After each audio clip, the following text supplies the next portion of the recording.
돈다발로 내 뺨을 치던 그 손으로 감히 내 아들과 악수를 하겠다고? 어림없는 소리 마. 당장 내 가게에서 나가. 목숨 같은 가게를 내놓으라며 행패를 부리던 사람이 금쪽 같은 아들의 장인어른이 될 줄은 꿈에도 몰랐습니다. 평생 국밥을 팔아 아들을 판사로 키워냈지만 말순의 인생은 늘 전쟁이었습니다. 하지만 이번 싸움은 다릅니다. 세상에서 가장 잔인한 상견례가 시작되려 합니다. 남편도 없이 홀로 돼지 냄새 배어가며 지켜온 30년이었습니다. 뼛속까지 시린 가난을 끊어내려 악착같이 버텼습니다. 그런데 이제 겨우 살만해지니 피도 눈물도 없는 건물주가 그녀의 삶의 터전을 위협합니다. 더 기막힌 건 아들이 데려온 여자가 바로 그 집 딸이라는 사실입니다. 과연 말순은 이 기막힌 운명 앞에서 아들의 행복을 지킬 수 있을까요? 아니면 30년 청춘이 담긴 국밥집을 지켜야 할까요? 부족한 이야기지만 늘 귀한 시간 내어 경청해 주시는 분들께 깊이 감사드립니다. 여러분의 구독과 좋아요는 제가 이야기를 짓는데 가장 큰 위로와 힘이 됩니다. 지금 어느 곳에서 이 이야기를 듣고 계신가요? 댓글로 안부 남겨주시면 오늘 생각지 못한 기쁜 소식이 여러분의 문을 두드릴 겁니다. 새벽 4시의 시장 골목은 짙은 어둠에 잠겨 있었습니다. 낡은 셔터가 거친 새붓이 소리를 내며 올라갔습니다. 말순은 익숙하게 가게 불을 켜고 육수를 끓이는 가마솥 앞으로 다가갔습니다. 30년 동안 하루도 빠짐없이 반복해온 일과였습니다. 돼지뼈를 찬물에 씻어내고 핏물을 빼는 그녀의 손마디는 옹이처럼 굵어져 있었습니다. 청춘국밥. 이 네 글자 간판 하나로 아들을 키웠습니다. 남편이 빚만 남기고 세상을 떠났을 때 말순의 품에는 갓난쟁이 아들 지훈이 뿐이었습니다. 시장 바닥에서 억척스럽게 국밥을 팔아 그 아들을 번듯한 판사로 만들었으니 이제 죽어도 여한이 없다 싶었습니다. 가마솥에서 하얀 김이 뿜어져 나오기 시작했습니다. 구수한 냄새가 가게 안에 퍼지자 비로소 말순의 입가에 옅은 미소가 번졌습니다. 점심 장사가 한바탕 폭풍처럼 지나간 오후 2시였습니다. 땀에 젖은 앞치마를 잠시 벗어두려는데 가게 문이 열렸습니다. 말끔한 정장 차림의 남자가 서류 봉투 하나를 테이블 위에 던졌습니다. 건물 관리인이었습니다. 김 사장님, 말씀드린 거 결정하셨어요? 이번 달까지 안 비우시면 명도 소송 들어갑니다. 말순의 가슴이 철렁 내려앉았습니다. 지난달 바뀐 건물주는 오자마자 월세를 2배로 올리더니 이제는 아예 나가라고 으름장을 놓고 있었습니다. 아니, 계약 기간이 아직 1년이나 남았는데 이게 무슨 소리요? 우리 같은 장사치들한테 나가라는 건 죽으라는 소리지. 말순이 사정하듯 말했지만 남자는 차가운 눈빛으로 가게를 훑어보았습니다. 법대로 하자는 겁니다. 건물주께서 리모델링 싹 하신다니까 좋은 말 할 때 비우세요. 괜히 아드님 얼굴에 먹칠하지 마시고. 남자는 아들 이야기를 꺼내며 비릿한 웃음을 흘렸습니다. 판사 아들에게 누가 될까봐 꼼짝 못하는 말순의 약점을 쥐고 흔드는 것이었습니다. 남자가 나간 뒤 말순은 의자에 주저앉았습니다. 눈앞이 캄캄했습니다. 저녁 장사까지 마치고 파김치가 되어 집에 들어오니 밤 10시가 넘었습니다. 평소 같으면 잠들었을 시간이지만 말순은 식탁에 앉아 건물주가 보낸 내용 증명만 멍하니 바라보고 있었습니다. 그때 현관문 비밀번호 누르는 소리가 들렸습니다. 어머니, 안 주무셨어요? 아들 지훈이었습니다. 훤칠한 키에 반듯한 얼굴. 야근이 잦은 판사일에도 흐트러짐 없는 아들을 볼 때마다 말순은 밥을 안 먹어도 배가 불렀습니다. 말순은 얼른 서류 봉투를 식탁 밑으로 감추며 밝은 척 목소리를 높였습니다. 우리 아들 왔나? 밥은? 국밥 좀 데워줄까? 아니요, 먹고 들어왔어요. 어머니 드릴 말씀이 있어요. 지훈이 식탁 맞은편에 앉으며 넥타이를 느슨하게 풀었습니다. 평소와 달리 뺨이 약간 상기되어 있었습니다. 말수는 본능적으로 아들에게 무슨 일이 있다는 걸 알아챘습니다. 혹시나 힘든 재판이라도 맡은 건 아닌지 걱정부터 앞섰습니다. 왜 무슨 일 있나? 법원에서 뭐 안 좋은 일이라도. 아니요, 그런 게 아니라요. 저 결혼하고 싶은 사람이 생겼어요. 결혼. 말순의 눈이 커졌습니다. 30 중반이 넘도록 공부와 일밖에 모르던 아들이었습니다. 선을 보라고 성하여도 관심 없던 녀석이 제 입으로 결혼 이야기를 꺼낸 것입니다. 정말이가? 아이고, 이게 웬 경사고, 어떤 아가씨고, 뭐하는 처자야? 말수는 식탁 밑에 숨긴 서류 봉투 따위는 까맣게 잊고 아들의 손을 잡았습니다. 지훈이 수줍게 웃으며 휴대전화를 꺼내 사진을 보여주었습니다. 참하게 생긴 아가씨가 환하게 웃고 있었습니다. 이름은 최수진이라고 해요. 첼로 전공했고요. 집안도 꽤 넉넉한 편이에요. 아버님이 부동산 사업을 크게 하신다고 들었어요. 부동산 사업. 그 단어가 묘하게 귀에 거슬렸지만 말수는 대수롭지 않게 넘겼습니다. 아들이 좋다는데 그깟 배경이 무슨 상관이랴 싶었습니다. 그래, 우리 지훈이가 좋다면야 엄마는 무조건 찬성이다. 언제 한번 데려와라. 맛있는 밥이라도 한 끼 해먹여야지. 네, 그래서 말인데요. 이번 주말에 수진이 부모님께서 어머니를 뵙고 싶어 하세요. 상견례를 좀 일찍 했으면 해서요. 너무 빠른 전개였지만 말수는 고개를 끄덕였습니다. 하지만 그때는 몰랐습니다. 아들이 말한 그 부동산 사업하시는 아버님이 바로 오늘 낮에 자신의 가게를 짓밟으려 했던 그 건물주라는 사실을 말입니다. 식탁 밑 구겨진 서류 봉투 위로 검은 그림자가 소리 없이 들이우고 있었습니다. 주말은 야속하게도 빨리 찾아왔습니다. 말수는 장롱 깊숙한 곳에서 조명 냄새가 배어있는 정장을 꺼내 입었습니다. 10년 전 아들의 사법연수원 수료식 때 큰맘 먹고 샀던 옷이었습니다. 그새 살이 빠진 건지 아니면 마음이 쪼그라든 건지 옷품이 헐렁했습니다. 거울 속에 비친 자신의 모습이 낯설었습니다. 평생 고무줄 바지에 앞치마만 두르고 살았던 여자가 아닌 판사 아들을 둔 어머니로 보여야 했습니다. 약속 장소는 시내에서 가장 비싸다는 호텔 일식당이었습니다. 로비에 들어서자마자 반짝거리는 대리석 바닥에 기가 죽었습니다. 말수는 자꾸만 움츠러드는 어깨를 억지로 폈습니다. 닳고 다른 손이 부끄러워 핸드백 끈을 더 꽉 쥐었습니다. 그런 어머니의 마음을 아는지 모르는지 지우는 말순의 손을 꼭 잡고 앞장섰습니다. 어머니, 긴장하지 마세요. 수진이 부모님도 좋으신 분들이에요. 아들의 따뜻한 목소리에도 말순의 가슴은 진정되지 않았습니다. 심장이 쿵쿵거리며 귓가에서 북소리를 울려댔습니다. 단순히 사돈될 사람들을 만나는 긴장감이 아니었습니다. 며칠 전부터 오른쪽 눈꺼풀이 파르르 떨리는 것이 꼭 무슨 사단이 날 것만 같은 불길한 예감이 들었기 때문입니다. 안내받은 룸은 고요했습니다. 창밖으로 도심이 한눈에 내려다 보이는 상석은 비어 있었습니다.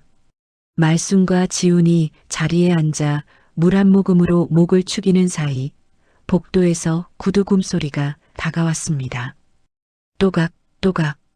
규칙적인 발소리가 가까워질수록 말순의 손바닥에는 식은땀이 고였습니다.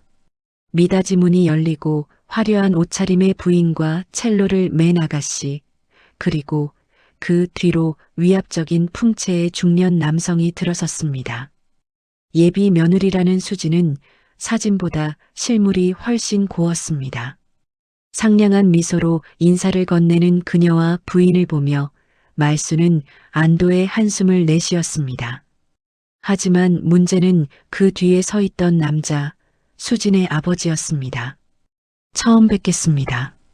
최동석입니다. 남자가 건조한 목소리로 인사를 건네며 자리에 앉았습니다. 그 순간 말수는 심장이 멎는 것 같았습니다. 남자의 얼굴을 확인한 말순의 동공이 지진이라도 난 듯 흔들렸습니다. 세상에 이럴 수는 없었습니다. 그는 며칠 전 말순이 월세 인상을 읍소하러 찾아갔던 건설사 사무실에서 만난 바로 그 회장이었습니다. 비서들이 가로막는 통에 멀리서 얼굴만 보고 쫓겨나야 했지만 저 차가운 눈빛과 오만한 인매는 똑똑히 기억하고 있었습니다. 자신의 가게를 허물고 그 자리에 주상복합을 올리겠다던 건물주, 그가 바로 눈앞에 앉아 있었습니다. 최 회장은 말순을 전혀 기억하지 못하는 눈치였습니다.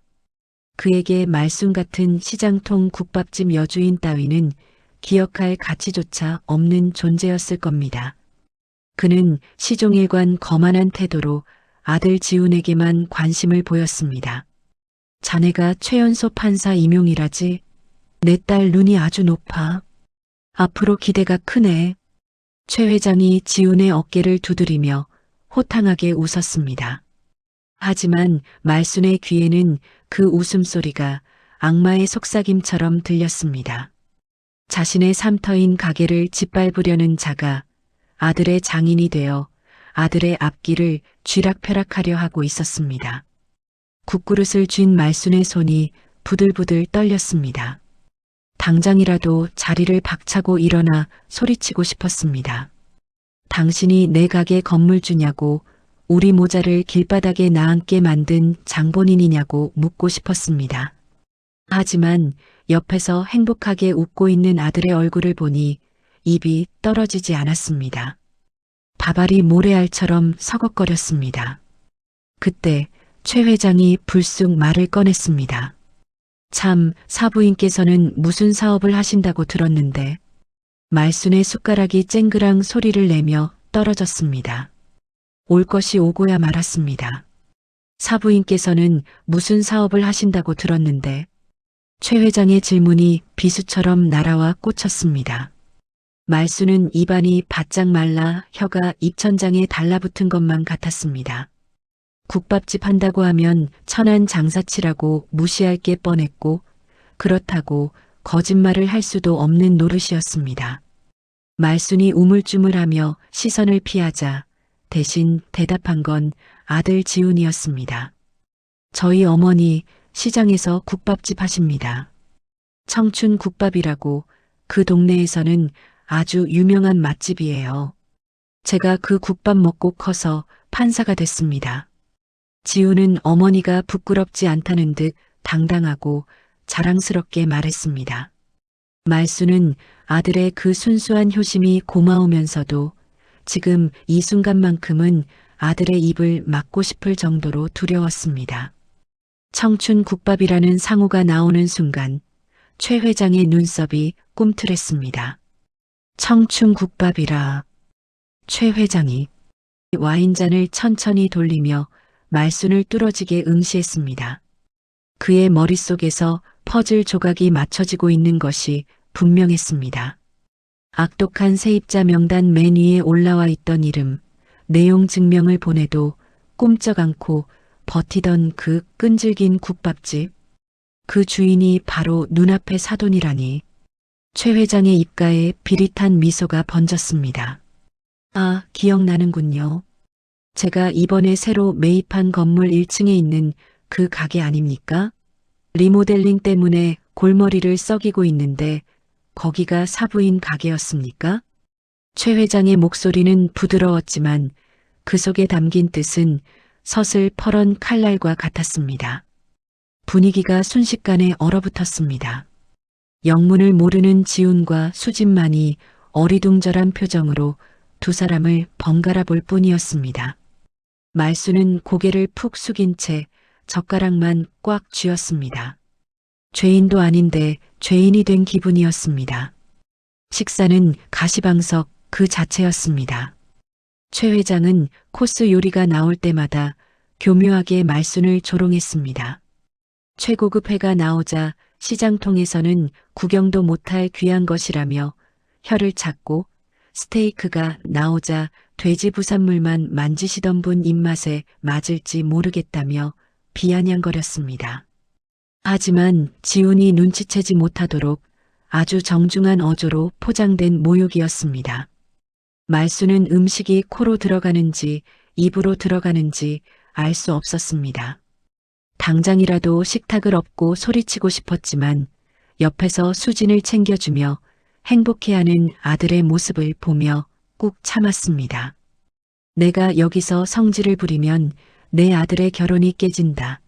그 생각 하나로 입술을 깨물며 버텼습니다. 식사가 끝나갈 무렵 최 회장이 잠시 화장실을 다녀오겠다며 일어섰습니다.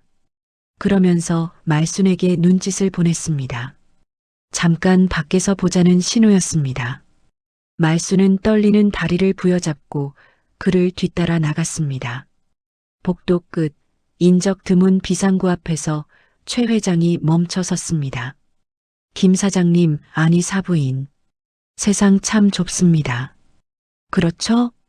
최 회장이 담배를 꺼내 물며 거만하게 내려다보았습니다.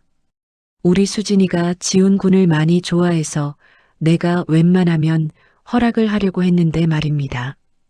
이거 족보가 좀 꼬이게 생겼네요.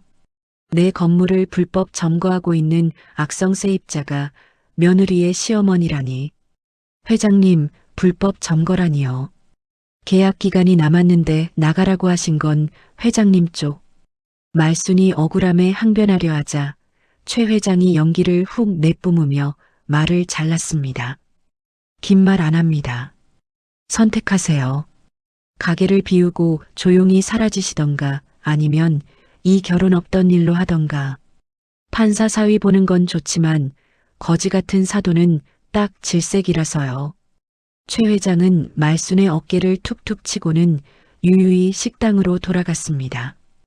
홀로 남겨진 말순은 벽을 짚고 주저앉았습니다. 다리가 풀려 일어설 수가 없었습니다.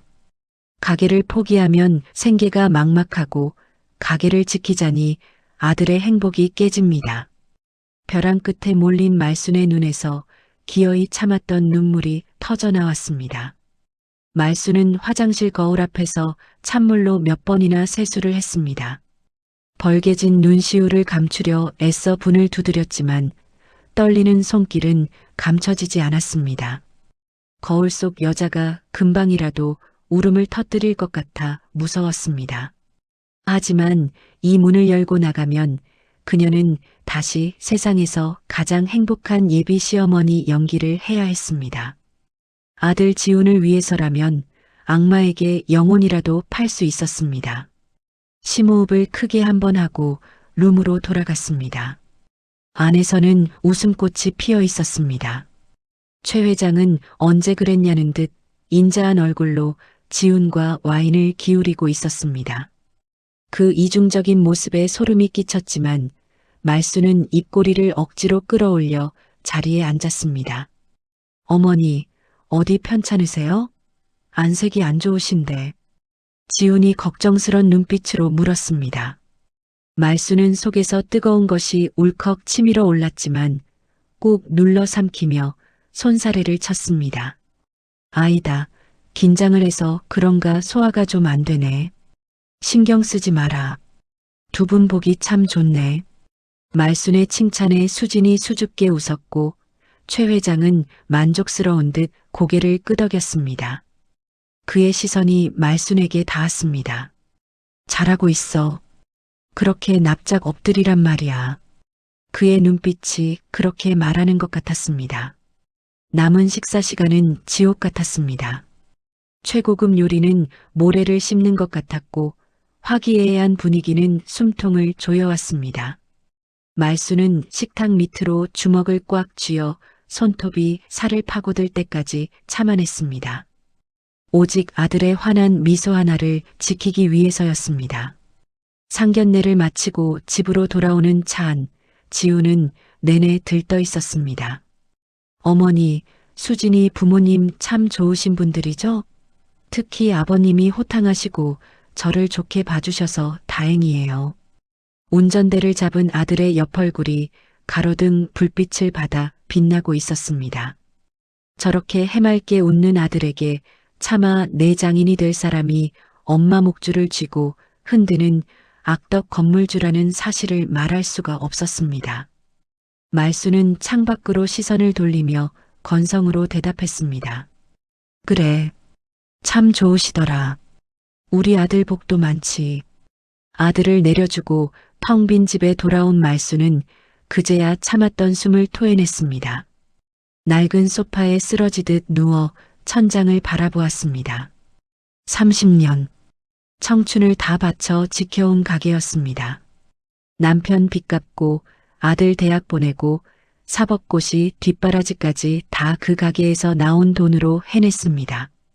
가게는 말순에게 단순한 생계 수단이 아니라 그녀의 인생 그 자체였습니다. 그런데 그걸 포기하라니. 당장 가게를 비우면 말순은 갈 곳이 없었습니다.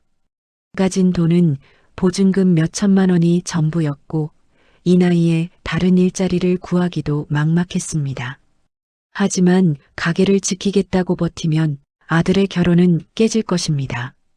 금쪽 같은 내 새끼가 사랑하는 여자와 헤어지고 상처받는 꼴을 어떻게 본단 말입니까? 말수는 거실 한쪽에 놓인 낡은 액자를 집어들었습니다. 젊은 날의 자신과 어린 지훈이 국밥집 앞에서 환하게 웃고 있는 사진이었습니다. 사진 위로 뜨거운 눈물방울이 툭툭 떨어졌습니다. 여보, 내 웃자면 좋노. 당신이 좀 도와도. 아무도 없는 방 안에 말순의 서러운 울음소리만이 공허하게 울려 퍼졌습니다. 밤이 깊도록 말순은 결정을 내리지 못한 채 뜬 눈으로 밤을 지새웠습니다. 밤을 꼬박 세운 말순의 눈은 퀭했지만 그 눈빛에는 더 이상 망설임이 없었습니다. 새벽 공기를 가르며 시장으로 향하는 발걸음이 평소와 다르게 천근만근 무거웠습니다. 오늘은 돼지고기를 떼러 가는 길이 아니었습니다. 시장 입구에 있는 낡은 복덕방으로 향하는 길이었습니다. 드르륵 문을 열고 들어서자 졸고 있던 부동산 사장이 깜짝 놀라 안경을 고쳤었습니다. 아이고, 김 사장님. 이 새벽에 웬일이시오? 말수는 마른 침을 한번 삼키고는 품 안에서 꼬깃꼬깃해진 임대차 계약서를 꺼내 놓았습니다. 손끝이 미세하게 떨리고 있었습니다. 사장님의 내 가게 뺄랍니다. 이번 달 안으로 정리할 테니까 건물주한테 그리 전해주이소. 부동산 사장의 눈이 휘둥그레졌습니다. 그렇게 안 나간다고 버티더니 갑자기 무슨 변덕이냐며 캐물었지만 말수는 그저 쓸쓸하게 웃어 보일 뿐이었습니다. 계약 해지 서류에 도장을 찍는 순간 30년 세월이 주마등처럼 스쳐 지나갔습니다. 핏덩이 같은 아들을 업고 처음 이 가게 문을 열었던 날의 막막함, 장사가 안 돼서 남몰래 흘렸던 눈물, 아들 대학 합격 소식에 가게 문을 걸어 잠그고 춤을 췄던 기쁨까지 이 도장 하나로 그 모든 추억을 송두리째 베어내는 것만 같아 가슴이 미어져졌습니다. 하지만 어미는 강했습니다. 내 자식 눈에서 눈물 나게 하느니 내 눈에서 피눈물 나는 게 낫다. 말수는 그렇게 스스로를 다독였습니다. 청춘 국밥 유리문에 폐업 정리라고 적힌 붉은 종이가 나붙었습니다. 소식을 들은 단골 손님들이 아쉬워하며 줄을 이었습니다. 아니, 김 사장. 진짜 그만두는겨? 이막 그리워서 이제 어쩐대. 아들 판사 만들었으면 됐지. 이제 좀 쉬엄쉬엄해. 손님들의 따뜻한 타박에 말수는 애써 밝게 웃으며 대답했습니다. 하모해. 이제 나도 다리 뻗고 좀 쉬어야지 해. 그동안 많이 찾아주셔서 고맙심더. 말수는 그 어느 때보다 정성스럽게 육수를 우려내고 고기를 삶았습니다. 뚝배기에서 보글보글 끓어오르는 하얀 국물을 보며 이것이 자신이 끓이는 마지막 국밥이라는 생각에 목이 메어왔습니다. 이 뜨거운 국물 한 그릇으로 세상의 모진 풍파를 견뎌냈고 아들을 키워냈습니다. 가게 구석구석 손때 묻지 않은 곳이 없었습니다. 달고 다른 테이블 모서리, 그을린 화구, 찌그러진 양은 냄비 하나까지 모두 그녀의 분신이었습니다. 마지막 손님이 떠나고 셔터가 내려진 텅 빈 가게. 고요함만이 감도는 그곳에 말순 홀로 앉아 있었습니다. 그녀의 앞에는 식어버린 국밥 한 그릇과 소주 한 병이 놓여 있었습니다. 말순은 떨리는 손으로 소주잔을 채워 단숨에 들이켰습니다. 쓰디쓴 술기운이 식도를 타고 내려가자 참았던 울음이 터져 나왔습니다. 소리 죽여 우는 어미의 어깨가 처량하게 들썩였습니다. 가게를 비워준 날 저녁 말수는 아들에게 전화를 걸었습니다. 수화기 너머로 들려오는 아들의 목소리는 여전히 다정하고 밝았습니다. 그 목소리를 듣자 목구멍이 뜨거워졌지만 말수는 허벅지를 꼬집으며 아무렇지 않은 척 연기를 시작했습니다. 지훈아, 엄마 가게 정리했다. 네, 정말요? 잘하셨어요. 이제 좀 쉬셔야죠. 근데 갑자기 왜요?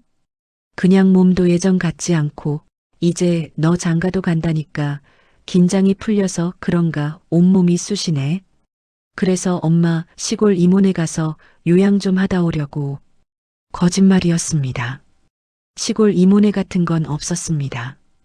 갈 곳이라곤 찜질방이나 고시원뿐이었지만 아들에게 짐이 되기 싫어 둘러댄 핑계였습니다. 지우는 잠시 놀란 듯 했지만 곧 안도하며 말했습니다. 그래요, 어머니. 그동안 고생 많이 하셨잖아요. 공기 좋은 데서 푹 쉬세요. 제가 주말에 모시러 갈게요. 아이다, 오지 마라. 내 알아서 갈 기다. 너는 결혼 준비나 신경 써라. 새아기한테 잘해주고. 말수는 황급히 전화를 끊었습니다. 더 길어지면 울음이 터져 나올 것만 같았습니다. 그녀는 짐을 싸기 시작했습니다. 30년 살림살이가 이민 가방 하나에 다 들어갔습니다.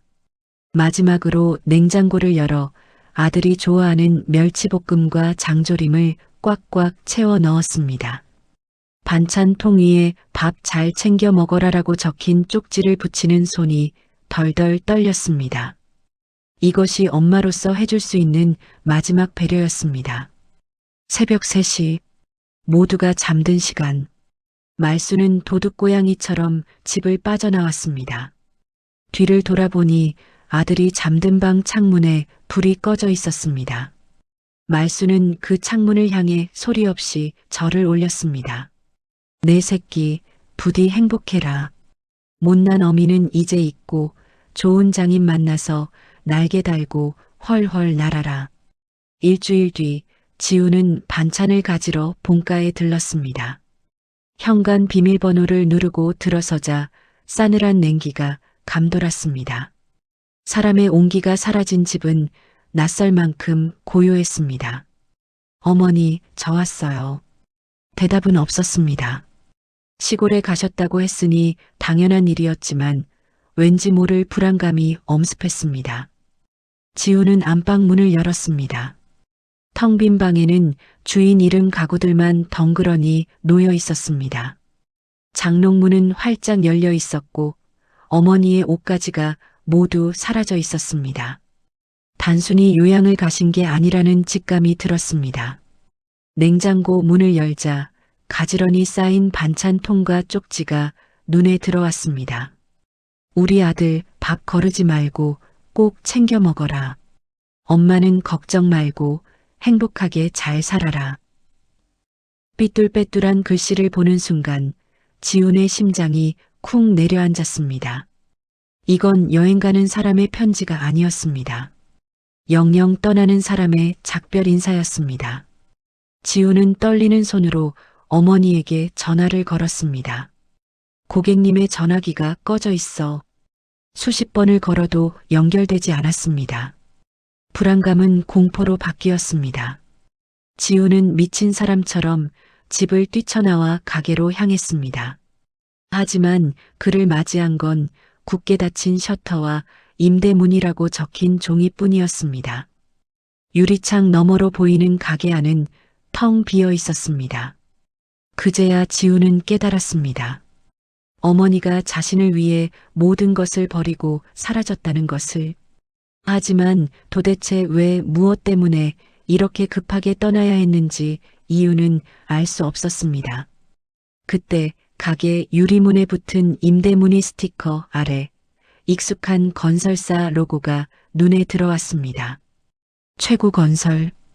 예비 장인어른인 최 회장의 회사였습니다. 순간 지훈의 머릿속에 번개 같은 의심이 스쳐 지나갔습니다. 지훈은 떨리는 손으로 유리문에 붙은 임대문의 번호를 눌렀습니다. 신호음이 몇 번 가기도 전에 상냥하지만 기계적인 목소리가 흘러나왔습니다. 네, 최고건설 자산관리팀입니다. 수화기 너머의 목소리를 듣는 순간 지훈의 머리칼이 쭉 뼈섰습니다. 최고건설. 바로 예비장인인 최 회장의 회사였습니다. 단순히 우연이라고 하기에는 시기가 너무 절묘했습니다.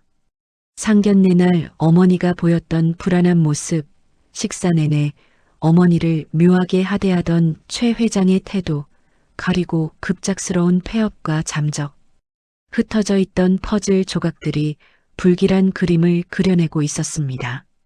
지우는 당장 차를 돌려 시장 입구에 있는 부동산으로 향했습니다. 어머니가 가게 계약을 할 때부터 드나들던 곳이었습니다. 문을 열고 들어서자 복덕방 김씨 아저씨가 신문을 보다가 화들짝 놀랐습니다. 아이고, 지훈이. 아니 판사 영감님 아니는교. 여긴 웃잔 일입니까? 아저씨, 저희 어머니 가게 말입니다. 갑자기 내놓으신 이유가 뭡니까? 단순히 쉬고 싶어서 그러신 거 맞아요? 지훈의 눈빛은 법정에서 피고인을 신문할 때보다 더 날카롭게 빛나고 있었습니다. 김 씨는 곤란한 듯 헛기침을 하며 시선을 피했습니다. 그거야 뭐. 말순 씨가 힘들다 카니 그런 거지. 남의 속사정을 내가 어찌 알겠노. 사실대로 말씀해 주세요. 계약 기간 1년 넘게 남았습니다. 어머니 성격에 위약금까지 물어가며 그만두실 분 아니라는 거 아저씨가 더 잘 아시잖아요. 지훈의 집요한 추궁에 김 씨가 깊은 한숨을 내쉬었습니다. 그는 주위를 두리번거리더니 목소리를 낮춰 입을 열었습니다. 사실은 건물주 쪽에서 난리를 죽였다. 리모델링 한다고 나가라 하는데 월세를 2배로 올려도 안 나가니까 나중에는 명도 소송 건다. 아들 앞길 막겠다 협박을 해가. 협박이요? 아들 앞길을 막겠다니 그게 무슨 소리입니까? 지훈의 목소리가 가늘게 떨렸습니다. 김 씨는 혀를 차며 말을 이었습니다. 그 건물주가 보통 내기가 아니다. 지난번엔 비서라는 양반들이 와서 행패를 부리더니 며칠 전에는 회장이 직접 사람을 보냈는지 어쨌는지 말순 씨가 사색이 되어 찾아왔더라고. 더 버티면 판사 아들 옷 벗게 만들 수도 있는 사람이라고 무섭다고 그러더라. 머리를 한 대 얻어맞은 것 같았습니다. 아들 옷을 벗기겠다. 판사라는 직업이 어머니에게는 자랑이자 동시에 가장 큰 약점이었던 것입니다. 그리고 그 약점을 쥐고 흔든 사람이 바로 자신이 아버지처럼 모시려 했던 최 회장이었습니다. 지우는 비틀거리며 부동산을 나왔습니다. 하늘이 무너져 내리는 것 같았습니다. 어머니는 아들의 결혼을 위해 아들의 장인이 될 사람에게 짓밟히면서도 소리 한 번 지르지 못하고 물러난 것이었습니다. 상견례 날 어머니가 화장실에 다녀오겠다며 나간 뒤 창백해져서 돌아왔던 기억이 스쳤습니다. 그때 최 회장이 어머니에게 무슨 짓을 했는지 상상조차 하기 싫은 끔찍한 진실이 눈앞에 그려졌습니다. 주머니 속에서 진동이 울렸습니다. 수진이었습니다. 자기야, 왜 연락이 안 돼? 오늘 우리 아빠가 저녁같이 하자고 하시는데. 수진의 해맑은 목소리가 지훈의 귓가에 윙윙거렸습니다. 지훈은 핸드폰을 꽉 쥐었습니다. 액정이 깨질 듯한 악력에서 분노가 느껴졌습니다. 더 이상 그는 착한 아들도 다정한 예비사위도 아니었습니다. 어머니를 쫓아낸 자들을 향한 서늘한 복수심만이 가슴속에서 불타오르고 있었습니다. 지훈은 경찰 후배에게 부탁해 어머니의 휴대전화 마지막 신호가 잡힌 위치를 알아냈습니다. 화려한 도심을 벗어난 외곽의 허름한 여인숙 골목이었습니다. 내비게이션이 멈춘 곳은 간판 불조차 들어오지 않는 낡은 여인숙 앞이었습니다. 지훈은 입술을 깨물며 좁고 가파른 계단을 뛰어 올라갔습니다. 203호, 203호. 방문을 두드리자 안에서 인기척이 들렸습니다. 누구요? 잔뜩 겁에 질린 어머니의 목소리였습니다. 지훈이 떨리는 목소리로 대답했습니다. 엄마, 저예요. 지훈이. 잠시 후 삐걱거리는 소리와 함께 문이 열렸습니다. 좁은 방 한가운데에는 뜯다만 컵라면 하나가 놓여 있었고 말수는 며칠 새 10년은 더 늙어버린 듯한 초라한 몰골로 서 있었습니다. 지훈을 보자마자 말수는 황급히 고개를 돌리며 문을 닫으려 했습니다. 여가 어딘 줄 알고 왔나? 가라. 어서 가라. 하지만 지훈은 문을 박차고 들어가 어머니를 와락 끌어안았습니다. 작고 마른 어머니의 몸이 아들의 품 안에서 바스라질 듯 떨렸습니다. 왜 이러셨어요, 왜? 제가 판사면 뭐합니까? 엄마 하나 못 지키는데 그까짓 게 다 무슨 소용이에요. 지훈의 절규의 말수는 참았던 눈물을 터뜨리며 아들의 가슴을 주먹으로 내리쳤습니다. 이 바보 같은 놈아. 네가 어찌 큰 자린데. 내 같은 게 걸림돌이 되면 안 된다 아이가. 니는 저 높은 데서 살아야지. 자신을 희생해서라도 아들을 빛나게 하고 싶었던 어머니의 어리석고도 위대한 사랑 앞에 지훈은 목 놓아 울었습니다. 그리고 맹세했습니다. 내 어머니의 눈에서 피눈물을 뽑아낸 그들을 법의 심판대 위에 세우겠노라고. 그것이 판사로서 그리고 아들로서 자신이 해야 할 유일한 정의였습니다. 다음 날 아침 지훈은 평소보다 더 정갈하게 법복을 갖춰 입지 않았습니다. 대신 날선 칼날처럼 딱 떨어지는 검은 정장을 입고 출근길에 올랐습니다. 법원이 아닌 최고 건설 회장실로 향하는 길이었습니다. 비서실의 재짓 따위는 가볍게 무시하고 회장실 문을 열고 들어갔습니다. 최 회장은 소파에 다리를 꼬고 앉아 조간신문을 보고 있다가 지훈을 보고는 여유로운 미소를 지었습니다. 어이쿠, 우리 예비사위가 이 아침부터 웬일인가? 안 그래도 자네 모친 일로 위로하려던 참이었는데 연락도 없이 사라지셨다지? 뻔뻔한 낯짝을 보니 구역질이 올라왔습니다. 지훈은 뚜벅뚜벅 걸어가 최 회장 앞에 묵직한 서류 봉투를 내려놓았습니다. 탁 하는 파열음이 정적을 깼습니다. 이게 뭔가? 결혼 계획서라도 가져왔나? 소장입니다. 지훈의 차가운 한마디에 최 회장의 미소가 굳어졌습니다. 협박, 강요, 업무방해, 그리고 임대차 보호법 위반. 회장님이 저희 어머니와 가게에 저지른 모든 불법 행위에 대한 고소장입니다. 뭐라? 자네 지금 제정신인가? 내가 누군지 알고. 잘 알죠. 제 약혼녀의 아버지이자 힘없는 노인을 협박해 삶의 터전에서 내쫓은 파렴치한 범죄자. 지훈의 눈빛은 법정에서 사형 선고를 내릴 때보다 더 서늘했습니다. 그는 최 회장이 윽박지를 틈도 주지 않고 말을 이었습니다. 수진 씨와는 끝났습니다. 그리고 제 어머니가 겪은 고통, 법정에서 뼈저리게 느끼게 해드리죠. 대한민국 법이 돈 많은 건물주에게 얼마나 가혹할 수 있는지 제가 직접 보여드리겠습니다. 지우는 멍하니 입을 벌리고 있는 최 회장을 뒤로 한 채 미련 없이 회장실을 나왔습니다. 등 뒤로 최 회장의 고함과 물건 집어 던지는 소리가 들려왔지만 지훈의 발걸음은 어느 때보다 가벼웠습니다. 전쟁의 서막이 올랐습니다. 싸움은 쉽지 않았습니다. 최 회장은 대형 로펌의 변호인단을 꾸려 지훈을 압박했습니다.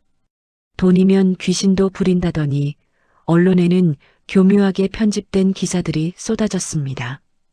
판사 아들이 예비 장인을 협박해 합의금을 요구했다는 식의 찌라시가 돌았고 지훈을 페류나로 몰아가는 여론전이 시작되었습니다.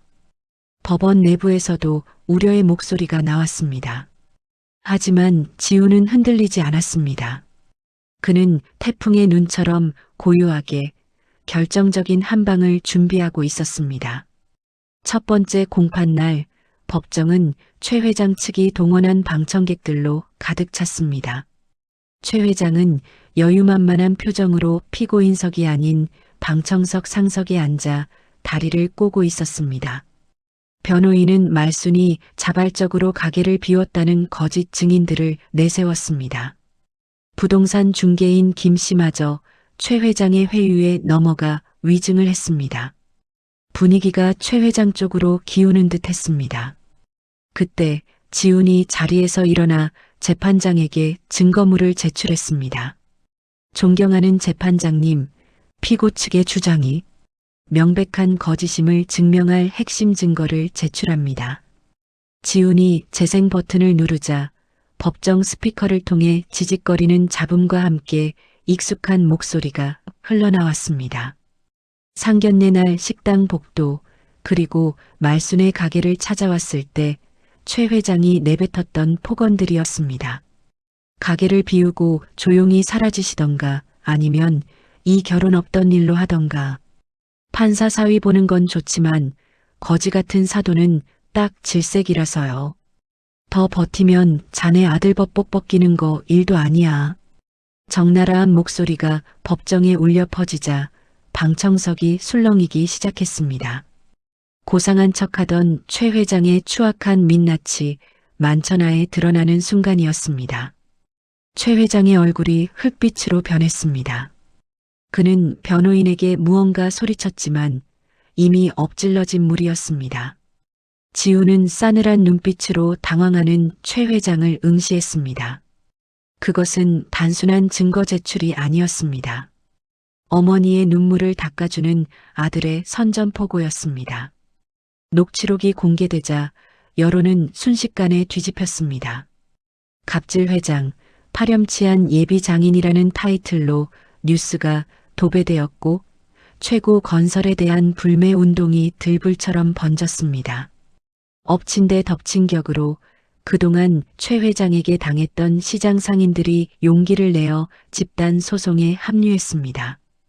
견고해 보이던 최 회장의 성은 모래성처럼 무너져 내렸습니다.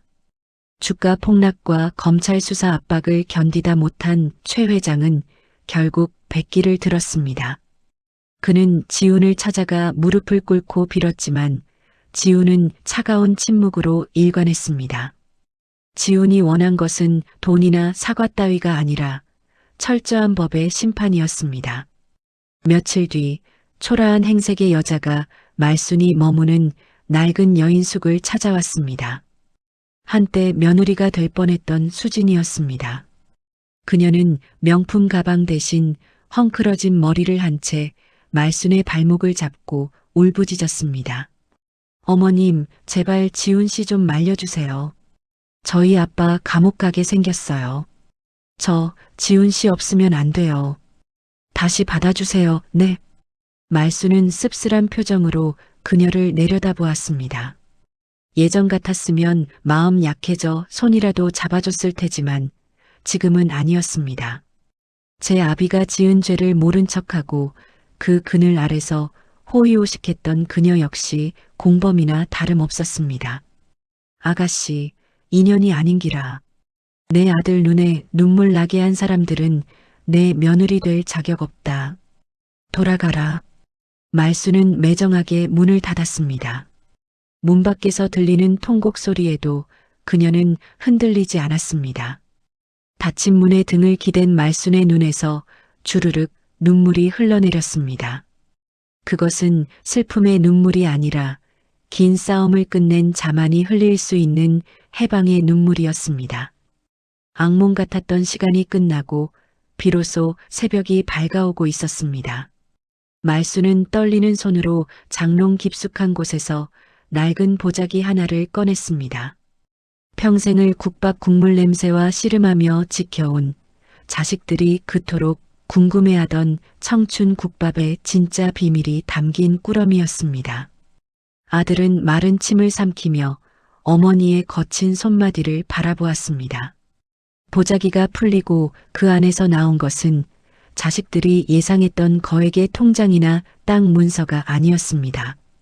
그것은 누렇게 바랜 수십 권의 공책이었습니다. 아들이 조심스럽게 첫 번째 공책을 펼치자 삐뚤빼뚤한 글씨가 눈에 들어왔습니다. 그곳에는 매일 국밥을 판 돈의 액수가 적혀 있는 것이 아니라 그날 자식들에게 해먹이고 싶었던 반찬 이름과 등록금을 내던 날의 벅찬 마음, 아들이 처음으로 상장을 받아오던 날의 기쁨이 빼곡히 적혀 있었습니다. 오늘은 우리 큰아들 운동화 사준 날. 발이 부르트도록 뛰어놀아라. 말순의 일기장은 단순한 가계부가 아니라 자식들을 향한 절절한 연애편지나 다름없었습니다. 말순이 덤덤한 목소리로 입을 열었습니다. 자네 아버지가 떠나고 내가 기댈 곳은 이 펄펄 끓는 가마솥뿐이었다고, 너희들이 내 청춘이었고 내 인생의 전부였다고 말입니다. 국밥집 이름이 왜 청춘이었는지 그제야 자식들은 깨달았습니다. 어머니는 자신의 청춘을 다 바쳐 자식들의 청춘을 지켜주고 싶었던 것입니다. 아들은 공책 위로 굵은 눈물을 뚝뚝 흘렸습니다.